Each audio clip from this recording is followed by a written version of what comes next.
19টা রাষ্ট্র বাংলাদেশের নির্বাচন মেনে নিয়েছে, এটা ধরে নেওয়ার মনে করার কোনো কারণ নাই। এটা একটা কার্টেসি মিটিং, সৌজন্য সাক্ষাৎ। যুক্তরাষ্ট্র খুব পরিষ্কার করে দুটো বার্তা দিয়েছে। একটা হচ্ছে নির্বাচনটা সুষ্ঠু, অবাধ, নিরপেক্ষ হয় নাই, পরিষ্কার বক্তব্য। দ্বিতীয়ত হচ্ছে নির্বাচনে প্রচুর সহিংসতা হয়েছে, আর নির্বাচনে কোনো বিরোধী দল অংশগ্রহণ করে নাই। এজন্য তারা দুঃখ প্রকাশ করেছে যে আমরা চেয়েছিলাম এমন একটা পরিবেশ তৈরি হোক যেখানে সকল বিরোধী দল এই নির্বাচনে অংশগ্রহণ করতে পারবে। এটার মধ্য দিয়ে যুক্তরাষ্ট্র যে বার্তা দিয়েছে সেটা হচ্ছে যে আমরা বাংলাদেশের এই নির্বাচনকে মেনে নিচ্ছি না, এই একদলীয় নির্বাচনকে আমরা স্বীকৃতি দিচ্ছি না, আমরা নতুন সরকারকে স্বাগত জানাচ্ছি না। পরিষ্কার বক্তব্য যুক্তরাষ্ট্রের, জাতিসংঘের। কানাডা এবং যুক্তরাজ্য ইতিমধ্যে বলেছে নির্বাচনী পর্যবেক্ষকের নামে, তাদের দেশের নামে যে ধরনের কথাবার্তা চলেছে মিডিয়াতে, তারা সরকারিভাবে অফিসিয়ালি কোনো পর্যবেক্ষক পাঠায়নি। অতএব এই বার্তাগুলো দিয়ে যেটা বলা হচ্ছে, পশ্চিমা বিশ্বে, গণতান্ত্রিক বিশ্বের সাথে বাংলাদেশের সম্পর্ক যেভাবে ক্রমবর্ধমান হারে খারাপ হচ্ছিল, সেই খারাপ হওয়াটা চলছে। এবং এই চলার যে ফিরতি পথ, এটা যে পরিবর্তন হওয়ার কোনো আশঙ্কা অথবা সম্ভাবনা তারা দেখতে পাচ্ছে না। পশ্চিমা গণতান্ত্রিক বিশ্বের বক্তব্য খুব পরিষ্কার, আপনারা দেখেছেন। জাতিসংঘ গতকালকে খুব পরিষ্কার বার্তা দিয়েছে বাংলাদেশকে যে বাংলাদেশে গ্রহণযোগ্য এবং অন্তর্ভুক্তিমূলক যে রাজনীতি এবং নির্বাচন হবার কথা ছিল সেটা হয় নাই।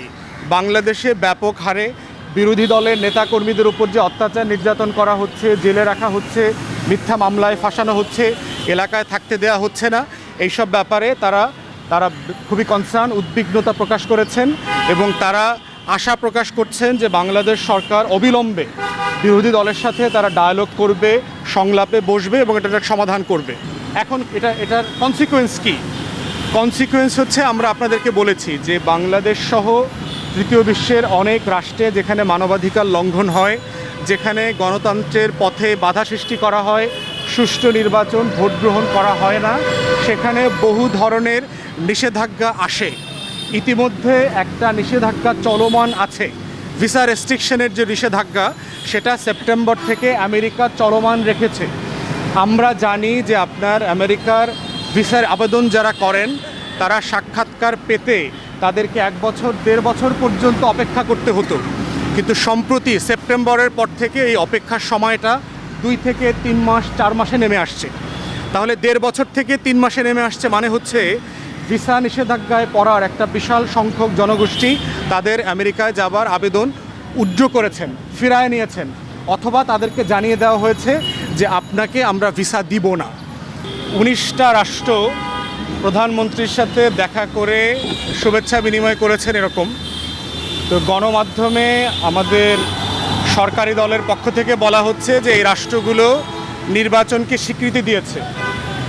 ভিয়েনা কনভেনশন এবং ডিপ্লোম্যাটিক প্রোটোকল যারা জানেন না, সেই ধরনের জনগোষ্ঠীকে এই ধরনের কথা দিয়ে বোকা বানানো সম্ভব।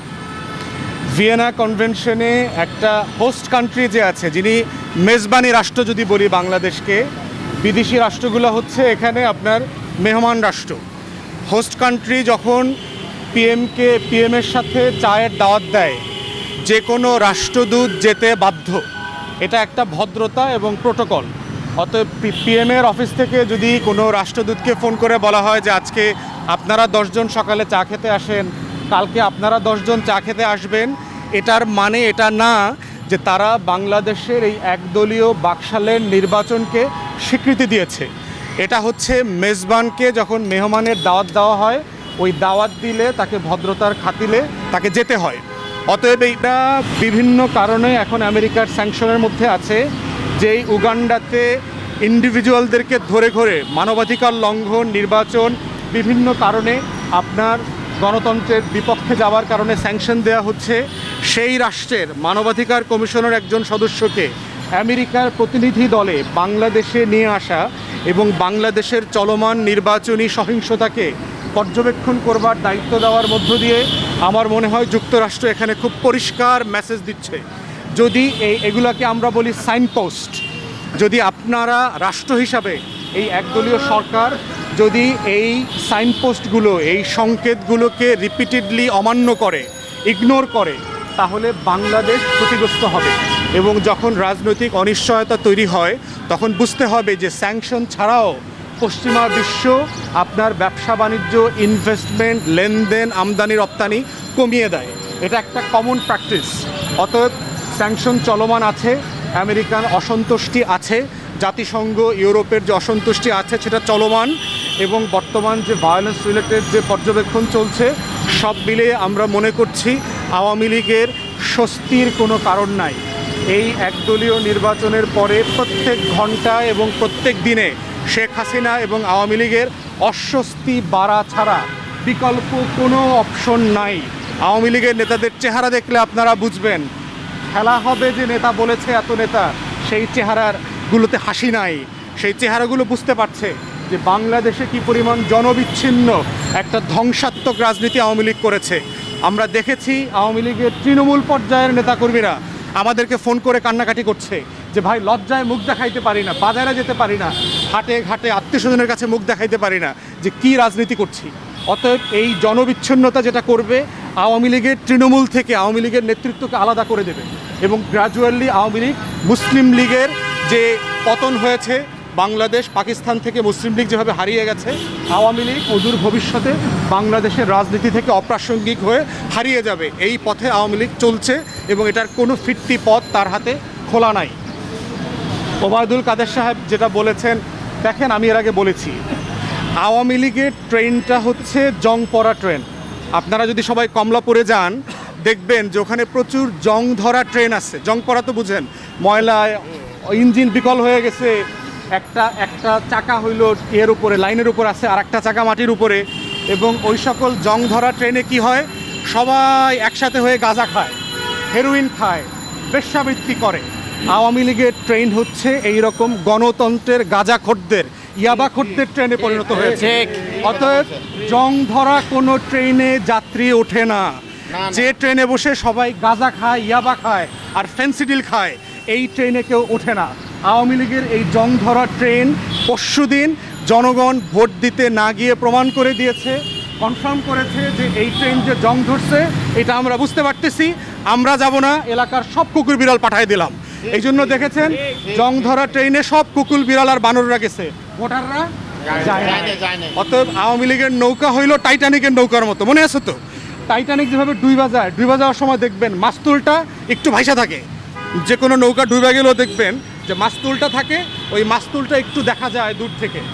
অতএব আওয়ামী লীগের নৌকা হইল নুহের নৌকা না, এটা হলো টাইটানিকের নৌকা, যে নৌকা ডুইবা গেছে। মাস্তুল দেখতে পাচ্ছেন, এই মাস্তুলটা আস্তে আস্তে কি হয়, ডুইবা যায়। অতএব আওয়ামী লীগের ট্রেন হইল জং ধরা ট্রেন, আর আওয়ামী লীগের নৌকা হইল টাইটানিকের ট্রেন, এই নৌকা। অতএব এটা নিয়ে আমাদের জাতির কাছে বক্তব্য খুব পরিষ্কার যে আওয়ামী লীগের ভাগ্য হচ্ছে মুসলিম লীগের ভাগ্য। আওয়ামী লীগের কাছে কুকুর বিড়াল আর বানর ছাড়া কোনো জনমানুষের সমর্থন নাই। সময়ের ব্যাপার মতো আওয়ামী লীগের কথা আমরা বারবার বলেছি, আওয়ামী লীগের নেতাদের দাফন কাফনে মানুষে জানা যায় মানুষ খুঁজে পাবেন না, এইরকম দিন আসতেছে আওয়ামী লীগের।